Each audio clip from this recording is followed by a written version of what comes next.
Hello everyone, this is robin Sharma और अपने इस previous year CHSL paper discussion की सीरीज़ में हम अपनी इन वीडियोस को कंटिन्यू करेंगे। हमारी जो डिस्कशन थी सीएचएसएल 2021 जिसके 2022 के अंदर आपके पेपर कराए गए थे, उसकी नेक्स्ट शिफ्ट टाइटल में आपने देख लिया होगा और थंबनेल में भी आपने देख लिया होगा। इंग्लिश का डिस्कशन हम आज करने वाले हैं। अनअकैडमी पर भी आप मुझे ज्वाइन कर सकते हैं, मेरा नाम सर्च कर सकते हैं। लेकिन वहाँ पर ज्वाइन करने से पहले आप मुझे एक बार इंस्टाग्राम पर मैसेज करके जानकारी ले सकते हैं। आप मेरे टेलीग्राम पर भी जाकर मुझे ज्वाइन कर सकते हैं। सभी चीज़ों के लिंक आपको इस वीडियो के डिस्क्रिप्शन में मिल जाएँगे। इस क्लास के अंदर यानी कि इस वीडियो के अंदर जो पेपर सॉल्व मैं कर रहा हूँ, तो मैं ये मानकर चल रहा हूँ कि आप लोगों के बेसिक्स क्लियर हैं, क्योंकि बहुत ज़्यादा मैं डिटेल में और बेसिक्स में नहीं जाऊँगा। थोड़ा-सा तेज़ी हम बनाने की कोशिश करेंगे। वीडियो अगर आपको तेज़ लगती है तो आप उसकी स्पीड को कम कर सकते हैं, अगर आपको स्लो लगती है तो आप उसकी स्पीड को तेज़ भी कर सकते हैं। तो चलिए वीडियो को शुरू करते हैं। पहला सवाल आपके सामने यहाँ पर पूछा जा रहा है, incorrectly spelled word. Incorrectly spelled word को करने का यार एक वही तरीका होता है कि आप पहले शब्दों को देखिए और उसके बाद अपने दिमाग से उस शब्द की जो स्पेलिंग है उसको अपने हिसाब से कोशिश करिए क्लियर करने की, निकालने की। तो यहाँ पर आपसे पूछा जा रहा है कि बताइए कि भाई दिए गए विकल्प में से आपसे वो कौन-सा आपका वर्ड है जो कि आपका इनकरेक्टली स्पेल्ड है। तो पहला जो वर्ड आपको दिया गया है वो है आपका इन्फॉर्मेशनल। इन्फॉर्मेशनल मतलब नाम से ही पता चल रहा होगा यार। जो करेक्ट वर्ड क्या होता है, वो होता है आपका इन्फॉर्मेशनल। तो करेक्ट स्पेलिंग आपकी क्या होती है, वो होती है इन्फॉर्म हो जाता, इन्फॉर्म के बाद आप लगा जाता है आपका एशनल, ATIONAL। तो इन्फॉर्मेशनल होता है ये। ASS तो आपको देखने से ही पता चल रहा होगा। मतलब क्या होता है यार इन्फॉर्मेशनल का मतलब कोई भी ऐसी चीज़ जो कि आपके रिलेटेड होती है किसी चीज़ के संबंधित फैक्ट से, जो कि आपको इन्फॉर्मेशन प्रोवाइड कर रही होती है। उसके बाद देखो जो आपको वर्ड दिया गया है वो क्या है, पर्सनल। पर्सनल का ये जो स्पेलिंग है बिल्कुल ठीक है। मतलब क्या होता है, पर्सोनेल का मतलब होता है आप उन लोगों की बात कर रहे होते हो, यानी कि आप उन पीपल की बात कर रहे होते हो जो कि एम्प्लॉयड होते हैं किसी ऑर्गेनाइजेशन के अंदर, या फिर किसी ऑर्गेनाइज्ड अंडरटेकिंग के अंदर, या फिर मिलिट्री सर्विस के अंदर उनका एंगेजमेंट आप देखते हो, तो उनको पर्सोनेल बोलते हैं। ठीक है। उसके बाद आपको इनफॉर्मल दिया गया है। इनफॉर्मल का मतलब क्या होता है, जब आप एक रिलैक्स्ड बोल दीजिए या फिर फ्रेंडली बोल दीजिए, इस प्रकार की अपनी एक नेचर को दिखा रहे हैं, स्टाइल को दिखा रहे हैं, जो कि बहुत ही रिलैक्स्ड फेम में हो, आपका फ्रेंडली फॉर्म में हो, अनऑफिशियल स्टाइल में हो, उसको आप इनफॉर्मल बोल देते हो। पर्सनल क्या होता है, पर्सनल मतलब कोई भी चीज़ जो कि किसी पर्टिकुलर पर्सन से आपके रिलेटेड होती है ना? और किसी और से उसका लेना-देना नहीं होता है, उसको आप पर्सनल बोलते हो। तो करेक्ट जो इनकरेक्टली जो आपका स्पेल्ड वर्ड होता, वो आपका विकल्प नंबर ए यहाँ पर होता। आगे बढ़ते हैं, अगला देखो ऑप्शन आपको क्या दिया जा रहा है, ये बोल रहे हैं कि ये जो आपका अंडरलाइन वाला यहाँ पर पार्ट है ना, इसको आपको सब्स्टिट्यूट करना है। ठीक है? मोस्ट एप्रोप्रिएट यहाँ पर इन 4 विकल्प में से इसके अंदर आपकी क्या चीज़ आ सकती है? तो पहले एक बार स्टेटमेंट को पढ़ लेते हैं, उससे क्लैरिटी मिल जाती है। My sincerity and patient drove me through all odds and problems of life. यानी कि मेरी सिंसेरिटी और मेरा जो धैर्य यानी कि पेशेंस है, वो मेरे को मेरी ज़िंदगी में आने वाले ऑड्स और प्रॉब्लम से मुझे निकाली। तो यहाँ पर आपको विकल्प में दिया गया है, यानी कि यहाँ पर जो आपको स्टेटमेंट में दिया गया है वो है आपका drove me through. Drove me through की जगह पर जो आपका करेक्ट यूजेस होगा ना, वो होगा देखो कैरिड मी थ्रू। कैरीड मी का मतलब आप ऐसे मान लीजिएगा, जब आप ऐसे कहते हैं ना कि कोई चीज़ आपको हेल्प कर रही है, something which is aiding you, aid someone, या ना, यानी कि आपको सस्टेन कर रही है, यानी कि कोई भी ऐसे समय में जो कि आपके लिए बहुत ज़्यादा चैलेंजिंग है। तो जैसे मैं यहाँ पर प्रॉब्लम्स और ऑड्स को मेरी ज़िंदगी में आने के बाद मुझे उससे बाहर निकालने का, मुझे उससे परे निकालने का, करने का काम कर रही थी, तो उसको लेकर जो सबसे सटीक आपका यहाँ पर वर्ड होता, वो था कैरीड मी आउट या फिर कैरीड मी थ्रू। तो यार यहाँ पर आपका विकल्प नंबर 1 करेक्ट होता। फ्लूमी जो आपको दिया गया है, फ्लूमी का मतलब क्या होता है, यहाँ पर आप किसी चीज़ को ग्लाइड ओवर कर रहे होते हो या फिर किसी चीज़ से आप ग्लाइड ओवर कर रहे होते हो। रैनमी का मतलब होता है जब किसी चीज़ को आप प्रोसीड कर रहे होते हो बहुत तेज़ी से, बहुत ही समरैली की तरीके से, बहुत फटाफट से आप कर रहे होते हो। लिफ्टेड मी का सबको पता होगा, जब आप किसी चीज़ को पिक करते हो या रेज़ करते हो थोड़ा-सा ऊपर की तरफ, तो वो आपका लिफ्ट अप होता है। तो यहाँ पर जो सबसे सटीक शब्द आपका रहता है वो बनता है आपका कैरिड मी थ्रू, याद रखिएगा। अगला शब्द आपसे पूछ रहे हैं कि ये आपका एक बोल्ड पार्ट है, इसका ईडीएम का अर्थ आपको बताना है। जो ईडीएम दिया गया है वो है आपका हैड्स ब्रेथ। अ, बहुत ही रेगुलर सा सवाल है, इसमें कन्फ्यूजन बहुत ज़्यादा आपने देखा होगा लोगों को होता। इसको आप ऐसे मान सकते हैं कि कोई भी ऐसी चीज़ जो कि बहुत ही स्मॉल अमाउंट में हो, मैं उसको स्मॉल अमाउंट बोल सकता हूँ। हेयर्स ब्रेडथ मतलब बहुत ही छोटे अमाउंट में हो या फिर मार्जिन में बोल सकते हैं आप इसको। Something which is in small amount और इन मार्जिन, तो यहाँ पर आपका करेक्ट जो इसका अर्थ निकलेगा वो निकलेगा नैरो मार्जिन। जैसे मैं आपके साथ एक एग्ज़ाम्पल अगर मैं शेयर करूँ तो मैं कहूँगा कि भई जो मेरे गणित के टीचर हैं, उन्होंने मुझसे कहा था कि जो मैं पास हुआ हूँ वो एकदम बाय अ हेयर्स ब्रेडथ हुआ हूँ। यानी कि बहुत ही कम नंबरों से पास हुआ हूँ, बहुत थोड़ा-सा मार्जिन रह गया था। तो इसे हम कहते हैं आपका हेयर्स ब्रेडथ यानी कि नैरो मार्जिन। आगे बढ़ते हैं। अगला ये बोल रहे हैं कि ये आपका अंडरलाइन पार्ट है, आपको बताना है कि मोस्ट एप्रोप्रिएट जो अंडरलाइन वर्ड में आपका वन वर्ड यहाँ पर आपका सेट होगा वो क्या होगा? He is an excessively enthusiastic and strict follower of Judaism. कोई व्यक्ति जो कि किसी प्रकार से आपको बहुत ज़्यादा एंथुसियास्ट और स्ट्रिक्टली फॉलो करता हुआ नज़र आता है, उसको आप क्या कहते हैं? इसको नाम दिया जाता है आपका ज़ियलॉट का। इन्होंने हर विकल्प के अंदर स्पेलिंग को घुमाने-फिराने की कोशिश करी है, तो आप यहाँ पर ज़ीलॉट को याद रखिएगा। ज़ीलॉट का अर्थ वही है कि आप इसको कट्टरपंथी बोल सकते हैं। मैं यहाँ पर लिख देता हूँ, कट्टरपंथी हो गया, या फिर आप इसको अति उत्साही या फिर किसी चीज़ का एकदम कट्टर समर्थक हो गया, उसको आप ज़ीलॉट बोलते हो। तो इसमें प्रॉब्लम नहीं होनी चाहिए थी।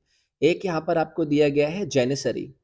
ये मतलब ये भी आपके डिवोटेड फॉलोवर होते हैं, सपोर्टेड होते हैं, लेकिन इसमें कट्टरवादिता नहीं आती है, एक्सेसिवली एंथुसियाज़्म नहीं आता है। इसके बाद आपको यहाँ पर ज़ियोनिस्ट दिया गया है। ये आपका वो व्यक्ति होता है जो कि अ, आपके ज्यूइश नेशन के विकास के अंदर आपका विश्वास रखते हैं। ज्यूइश यानी कि जो आपके यहूदी वाला राष्ट्र वाले लोग होते हैं ना, उनको लेकर ये उनके विकास को लेकर बात कर रहे होते हैं।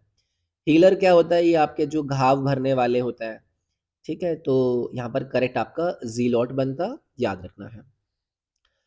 अगला ये आपसे पूछ रहे हैं कि इसमें बताना है कि इनकरेक्टली स्पेल्ड शब्द आपको कौन-सा दिया गया है। अगेन वही वाली बात है कि अगर आपको ऐसे सवालों को करना होता है ना, तो आपको अपने दिमाग में भी इन स्पेलिंग को सोचना होता है। एंथुसियाज़्म पहला शब्द आपको यहाँ पर दिया गया है। एंथुसियाज़्म का अर्थ क्या होता है? जब आप किसी चीज़ को लेकर बहुत ज़्यादा ईगर हों, एन्जॉय करने के लिए, या फिर आप किसी चीज़ को लेकर बहुत ज़्यादा एक्साइटेड फ़ील कर रहे हैं, आपके अंदर बहुत ज़्यादा उत्तेजना है, इंटरेस्ट है, आप अप्रूवल दिखा रहे हैं किसी चीज़ के प्रति। तो यही स्पेलिंग है, इसमें तो स्पेलिंग आपका सही दिया हुआ है। उसके बाद दूसरा आपको दिया गया है अकम्प्लिशमेंट। अकम्प्लिशमेंट का मतलब क्या होता है? जब आप किसी भी टास्क को सक्सेसफुली कर देते हैं, टास्क आपका सक्सेसफुली हो जाता है। इसकी स्पेलिंग यहाँ पर गलत दी गई है। अकम्प्लिशमेंट में आपके 2 सी आते हैं, OMPLISHMENT, ये आपका करेक्ट स्पेलिंग होता है। ठीक है? उसके बाद आपको कन्वीनियंस दिया गया है। कन्वीनियंस क्या होता है? ये आपकी वो स्थिति होती है जहाँ पर आप किसी चीज़ को बिना किसी डिफ़िकल्टी के प्रोसीड कर पाएँ। ईज़ीनेस आपके अंदर अगर किसी चीज़ को करने की हो। ऑक्ज़िलरीली का स्पेलिंग इसकी दी एकदम ठीक दी गई है। ये होता है किसी चीज़ को आप सपोर्ट कर रहे हो, है ना? किसी चीज़ को हेल्प कर रहे हो, उसमें आपकी एडिशनल हेल्प डाल रहे हो, तो वो आपका ऑक्ज़िलरी कहलाता है। तो आपसे इनकरेक्ट स्पेलिंग पूछा गया था, तो वो आपका विकल्प नंबर बी पे यहाँ पर आपका सेट बैठता। अगला ये आपसे पूछ रहे हैं, ये आपका अंडरलाइन वाला पार्ट है, ये पूछ रहे हैं कि बताइए कि कौन-सी चीज़ को आप यहाँ पर सबसे सही तरीके से सेट कर सकते हैं। Her writing is very eligible and so she loses marks in her exam. Sentence आपसे कुल मिलाकर ये कहना चाह रहा है कि भैया वो अपने एग्ज़ाम के अंदर अपने नंबरों को खो देती है। उसकी राइटिंग में कुछ ना कुछ गड़बड़ आपको ढूँढनी है। तो ऐसी राइटिंग जिसको आप क्लियरली ना देख पाएँ, something which is not clear, तभी तो उसके मार्क कट रहे होंगे। तो ऐसी चीज़ को लेकर जो आपका करेक्ट शब्द बनता है ना, वो बनता है एलिजिबल, जो आपकी पढ़ने योग्य ना हो। तो आपका करेक्ट बनेगा यहाँ पर विकल्प number C. Something which is not clear enough to read, जिसको आप पढ़ ही नहीं पा रहे हो, उसको आप कहते हो आपका इलेजिबल। तो विकल्प नंबर सी आपका यहाँ पर सही बनता, जिसकी वजह से ये लड़की अपने एग्ज़ाम के अंदर अपने मार्क्स को लूज़ कर रही थी। अगला सवाल देखिए यार, यहाँ पर आपको ये अंडरलाइन्ड पार्ट दिया गया है, बोल रहे हैं कि बताइए इसको सब्स्टिट्यूट कीजिए, और अगर आपको लगता है कि सब्स्टिट्यूट नहीं यहाँ पर आएगा, तो आप यहाँ पर नो सब्स्टिट्यूशन रिक्वायर्ड आंसर कर दीजिए। सेंटेंस पढ़ना होगा। My uncle is doing business in Hyderabad for the last 10 years. शब्द या फिर आइडिया आप अपने सेंटेंस का समझ गए होंगे। भाई अंकल जी हैं हैदराबाद के अंदर, फॉर लास्ट 10 ईयर्स आ रहा है, तो यार सवाल का स्ट्रक्चर आपको पता चल गया होगा, प्रेजेंट परफेक्ट कंटिन्यूअस। बचपन में खूब पढ़े होंगे जब आप छोटे छोटे बच्चे होंगे। तो my uncle has been doing business in Hyderabad for last 10 years आता। इस पर मैं आपको क्या ही एक्स्ट्रा ज्ञान दूं, ए विकल्प आपका यहाँ पर करेक्ट हो जाता। अगला सवाल है, आपसे पूछा जा रहा है कि ये जो आपका वर्ड है यहाँ पर आपको एप्रोप्रिएट सिनोनिम बताना है, जो कि आपको ब्रैकेट के अंदर दिया गया है उसका। The party was so amazing that everyone hated leaving it. तो कुल मिलाकर हेटेड का मुझे यहाँ पर सिनोनिम ढूंढकर इस सेंटेंस के अंदर फिल करने की कोशिश करनी थी। भाई आप तभी तो बता पाओगे जब आपको पता होगा। तो जब मैं आपसे बात करता हूँ हेटेड, तो कहीं ना कहीं आपको पसंद नहीं है यार वहां से जाना। आप कहीं ना कहीं डिसगस्ट फील कर रहे हो, आपको अच्छा नहीं लग रहा है। तो इन चार विकल्प में से जो पहला ही आपको वर्ड दिया गया है ना, लोड, इसका अर्थ होता है जब आप फील कर रहे होते हो, you are feeling dislike for doing something, dislike या फिर डिसगस्ट, है ना। तो यही आपका सिनोनिम के रूप में इस विकल्प के अंदर सेट बैठता। ठीक है। इसके बाद आपको इनहेंस्ड नामक एक वर्ड दिया गया है। इनहेंस्ड का मतलब क्या होता है, किसी चीज को इंक्रीज करना, फर्दर इम्प्रूव करने की बात करना, चाहे आप उसकी क्वालिटी की बात कर रहे हो, उसकी वैल्यू की बात कर रहे हो, उसके एक्सटेंट को आप इंक्रीज करने की बात कर रहे हो, मतलब आप उसको इनहेंस कर रहे हो। उसके बाद एक वर्ड आपको दिया गया है रेवर्ड। रेवर्ड का मतलब होता है जब आप किसी चीज के प्रति अपनी डीप रेस्पेक्ट या फिर एडमिरेशन दिखाते हैं। समझ गए। तो आप इसको कहते हैं आपकी रेवरेड। उसके बाद आपको एम्ब्रेस दिया गया है। एम्ब्रेस्ड होता है जब आप किसी को अपने आर्म्स के करीब रखते हैं, किसी को ये दिखाने की कोशिश करते हैं कि देखो भाई, आप हमारे कितने प्रिय हैं, आप तो हमारे बहुत प्रिय हैं।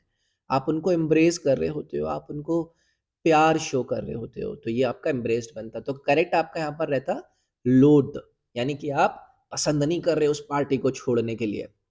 आ गया ये। अगला ये आपसे पूछ रहे हैं कि आपको सिनोनिम बताना है। सिनोनिम किसका बताना है, इस वाले वर्ड का बताना है। तो पहले एक बार सेंटेंस को पढ़ते हैं। Doing adventure sports is banned for athletes as it can be perilous. शब्द के इस आपके सेंटेंस से, यानी कि आपके इस वाक्य से आप आइडिया समझ गए होंगे कि भाई एथलीट को एडवेंचरस स्पोर्ट करने का बैन है, क्योंकि वो क्या हो सकता है उनके लिए, पेरिलियस हो सकता है। पेरिलियस का मतलब क्या हो सकता है, आपका यहाँ पर रिस्क इन्वॉल्व है, खतरनाक साबित हो सकता है, इसके अंदर आपका आपका खतरा है। तो अगर मुझे इसका सिनोनिम ढूंढना है, तो इन चार विकल्प में से सबसे ज्यादा जो सटीक शब्द रहेगा वो रहेगा आपका ट्रिचेरस। ट्रिचेरस का अर्थ भी आपका वही रहेगा, यानी कि कोई भी ऐसी चीज जो कि अनप्रिडिक्टेबल, अनप्रिडिक्टेबल डेंजर अपने पास रखती है। ठीक है। तो यही तो कहीं ना कहीं पेरिलियस भी आपको आइडिया दे रहा था ना। तो यही आपका क्या बन जाता, इसका सिनोनिम बन जाता। रिलायबल क्या होता है, रिलायबल होता है जब आप किसी चीज को ट्रस्ट कर पा रहे हो, something which can be trusted, उसको आप रिलायबल बोलते हो। वर्थलेस का मतलब क्या होता है, जब आप किसी को कोई भी, मतलब उसके अंदर ऐसी क्वालिटी नहीं होती हैं जो कि आपके आपको अच्छी लगे। तो हैविंग नो गुड क्वालिटीज उसे आप रिलेट कर पाओगे वर्थलेस से। एडवेंचरस क्या होता है, एडवेंचरस सबको पता होगा, यहाँ पर आप रिस्क लेने की इच्छा रखते हैं, है ना, रिस्क टेकिंग एबिलिटीज।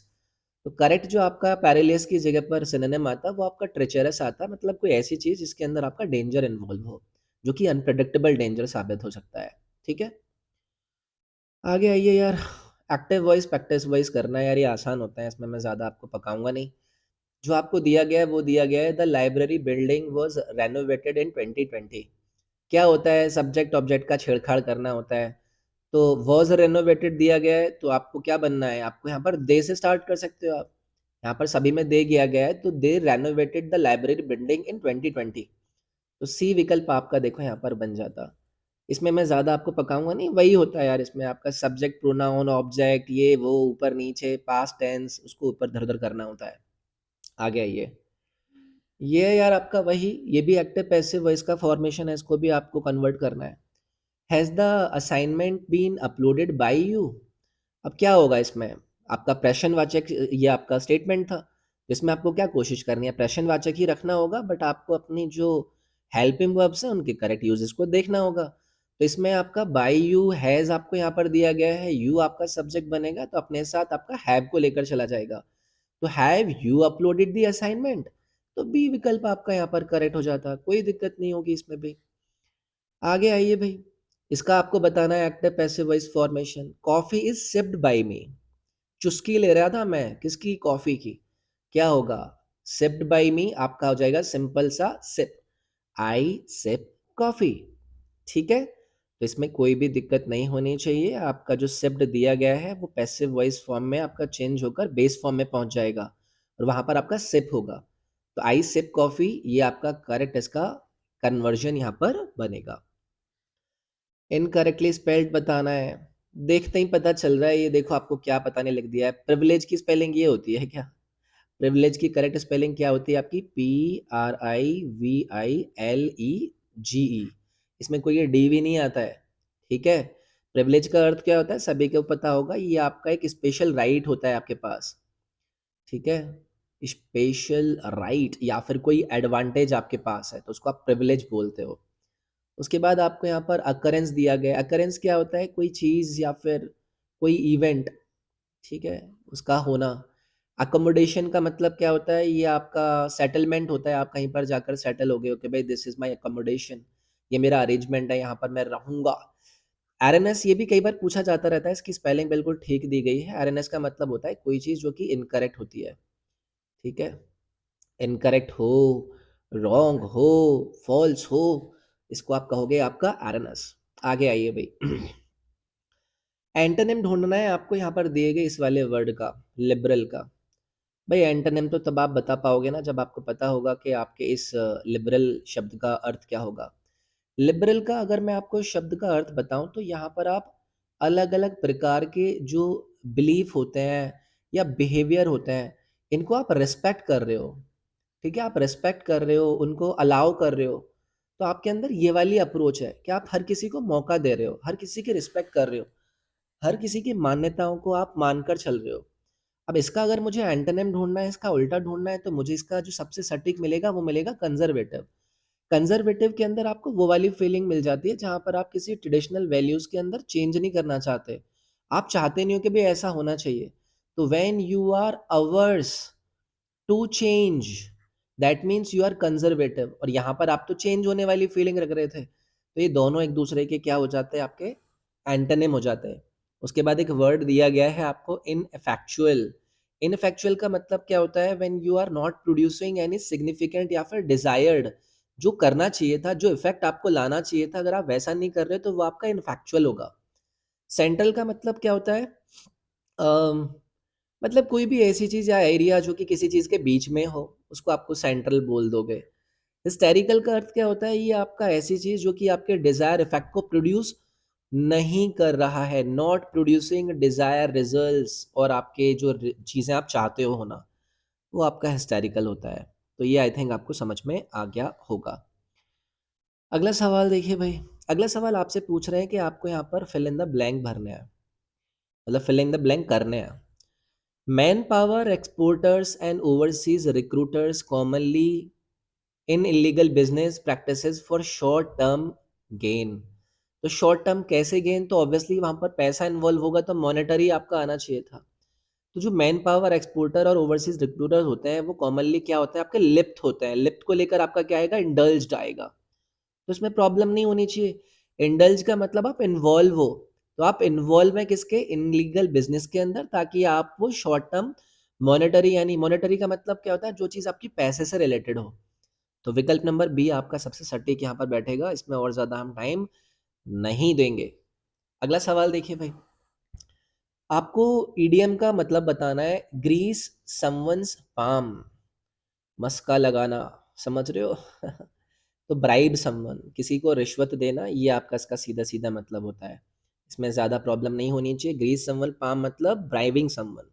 आगे आइए, यार स्पेलिंग बढ़िया ही थी आपके इन पेपरों के अंदर। इनकरेक्टली बताना है आपको। कॉन्शियसनेस, कॉन्शियसनेस करेक्ट दिया हुआ है क्या, कॉन्शियसनेस बिल्कुल ठीक दिया हुआ है। क्या होता है कॉन्शियसनेस, जब आप मतलब अपने सराउंडिंग के प्रति ना रिस्पॉन्सिव होते हो आपका रिस्पॉन्सिव होना, आप मतलब एक्टिव हो तो आप कॉन्शियस हो, आप सारी चीज़ों को देख रहे हो। उसके बाद आपको दिया गया है इंसाइक्लोपीडिया। इंसाइक्लोपीडिया आपकी देखो एक बुक होती है, बुक एक ऐसी बुक जहाँ पर आपको बहुत सारी इन्फॉर्मेशन मिलती है, इन्फॉर्मेटिव मैं बोल सकता हूँ, ठीक है? तो आप इसको इस हिसाब से देख सकते हैं। उसके बाद आपको दिया गया है यूफेमिज़्म। यूफेमिज़्म भी देखो आपका एकदम ठीक है। ये एक्चुअली में आपका एक तरीके से वर्ड होता है। वर्ड मतलब कैसा वर्ड? Indirect word.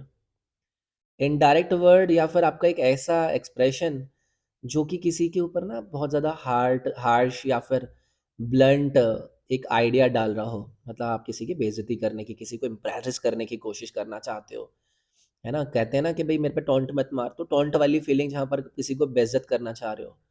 उसके बाद आपको दिया गया है एम्बैरेसमेंट। यार ये गलत स्पेलिंग दी गई है एम्बैरेसमेंट की ही।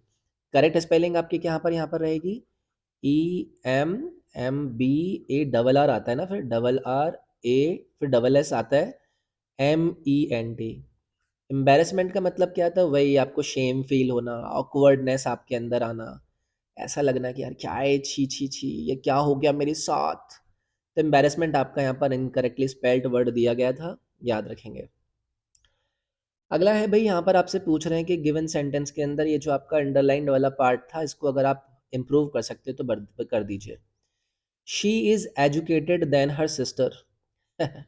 भाई जो देन आ रहा है कंपैरेटिव वाले पार्ट होते हैं, तो आप अगर किसी को बता रहे हो कि ये आपका ज़्यादा एजुकेटेड है तो आप मोर एजुकेटेड यूज़ कर दोगे ना। तो ये तो बच्चा बच्चा भी बता देता, इसमें मैं क्या ही आपको ज्ञान दूँ।